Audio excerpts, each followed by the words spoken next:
எனக்கு யார் மீதும் கோபமில்லை, யார் மீதும் எனக்கு வருத்தமில்லை. சங்க இலக்கியத்தில் புறநானூற்றில் ஒரு பாட்டு, ஒரு தெப்பம் எந்த திசைக்கு போக வேண்டும் என்பதை தெப்பம் தீர்மானிக்க முடியாது, தண்ணீர் தான் தீர்மானிக்கும்.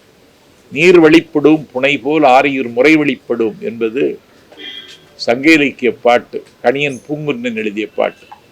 நான் ஒரு தெப்பம் தான், என்னுடைய திசை தீர்மானிப்பது தண்ணீர். இன்றைக்கு என்னுடைய திசையை தமிழக வெற்றி கழகத்தின் தலைவர் தம்பி விஜய் தீர்மானித்திருக்கிறார். நான் தாவைக்காவில் என்னை இணைத்து கொண்டேன். ஒரு உற்சாகமான மனநிலையில் இருக்கிறேன். கடந்த காலத்தில் ஏற்பட்ட கசப்புகள், காயங்களிலிருந்து விடுபட்டவனாக என்னை உணர்கிறேன்.